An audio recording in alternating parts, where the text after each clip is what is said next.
মোৰ কিচেনলৈ আপোনালোকক স্বাগতম জনাইছোঁ। আজি মই মিছা মাছৰ মালাইকাৰী ৰেচিপি লৈ আহিছোঁ। মালাইকাৰী একচুৱেলি কোকোনাট মিল্কেৰে বনায়, কিন্তু মই আজি নৰ্মেল গাখীৰেৰে বনাম। চাওকচোন কিমান ধুনীয়া হৈছে। আহকচোন ৰেচিপিলৈ আগবাঢ়োঁ। কেৰাহী এখন বহাই দিছোঁ। এতিয়া মই ৰিফাইন তেলেদি যিহেতু ৰান্ধিম, মই প্ৰথমতে ৰিফাইন তেলেদি মই মাছকেইটা ভাজি ল'ম। এতিয়া তেলটো গৰম হৈ গৈছে। মই মিছা মাছখিনি ইয়াত দি দিম। ইয়াত মই 5 কিলো মিছা মাছ আছে।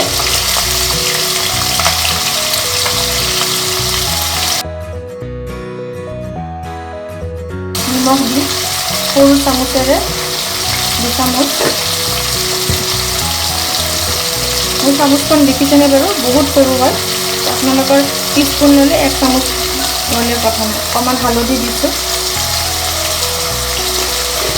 দি এতিয়া মই ভাজি ল'ম। বেছি ভাজিব নালাগে, অলপমান ভাজি ল'ম। মাছখিনি মোৰ ভজা হৈ গৈছে। মাছখিনি উঠাই লৈছোঁ। এতিয়া সেইখন কেৰাহীতে আকৌ মই 1 টেবুল চামুচ তেল দিলোঁ। তেল বেছি নালাগে, কিন্তু খাবলৈ খুবেই সোৱাদ হয়। এতিয়া তেলটো গৰম হ'লে মই ফোৰণ দিম। ফোৰণটো মই দিম 2টা ইলাচি আৰু অকণমান ডালচেনি। এটা তেজপাতো দিলোঁ।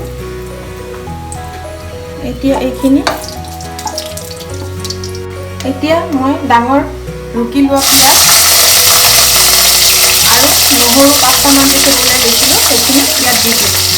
এইখিনি ভজা অকণমান ৰঙচুৱা ভজা কৰি ল'ম।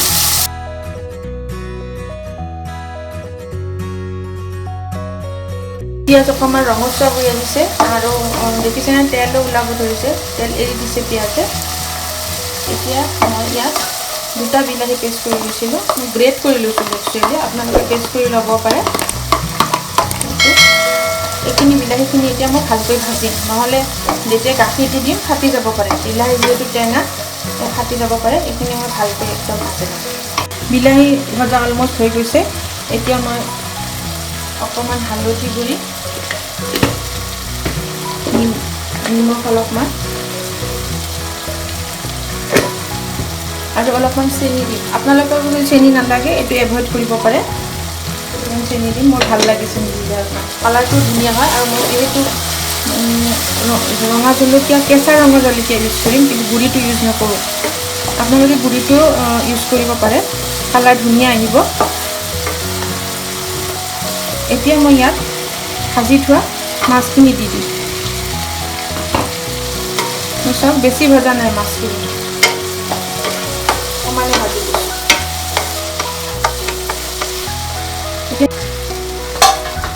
এতিয়া ইয়াত জিৰা গুড়ি অকণমান দিছোঁ। ভালকৈ মিলাই লওঁ। এতিয়া গাখীৰখিনিত মই হাফ কাপ গাখীৰ লৈছোঁ।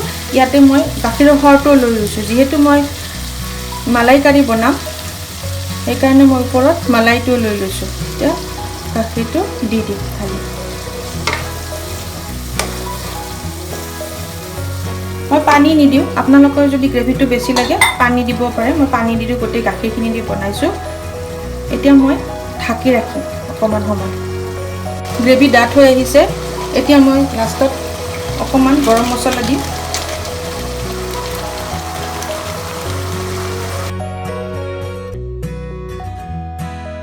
আৰু আধা চামুচ ঘি দিছোঁ। বেছি দিয়া নাই, আধা চামুচ দিছোঁ। আপোনালোকেও ঘিৰ পৰিমাণটো দিবও পাৰে, নিদিবও পাৰে।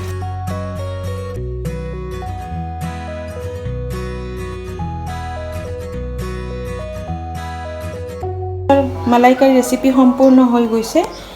ওপৰত তেল উঠিছে, দেখিছেনে বাৰু আপোনালোকে? এইখিনি মই গাখীৰৰ সৰ দিছোঁ যে, এইকাৰণে উঠিছে। মই তেল খুব কম ইউজ কৰিছোঁ, মাত্ৰ 2 চামুচ তেল ইউজ কৰিছোঁ। আৰু কালাৰটো দেখিছে কিমান ধুনীয়া হৈছে। মই ক্ল'জ দেখাইছোঁ। মই কেৱল বিলাহী ইউজ কৰিছোঁ, তাৰ কাৰণে ইমান ধুনীয়া। আৰু অকণমান চেনি দিছিলোঁ যে, সেইকাৰণে ইমান ধুনীয়া কালাৰ হৈছে। মই 10 মিনিটত খুব কম সামগ্ৰীৰে মিছা মাছৰ মালাইকাৰী বনাই দেখালোঁ। আপোনালোকে কেনে পালে জনাব। মোৰ ভিডিঅ'টো যদি আপোনালোকে ভাল লাগিছে, লাইক, কমেণ্ট, শ্বেয়াৰ আৰু ছাবস্ক্ৰাইব কৰিব নাপাহৰিব। আৰু ওচৰত থকা বেল আইকনটো প্ৰেছ কৰিব। মই নতুন ভিডিঅ' আপলোড কৰিলে আপোনালোকে ন'টিফিকেশ্যন পাই যাব। আজিলৈ আহিছোঁ, ধন্যবাদ।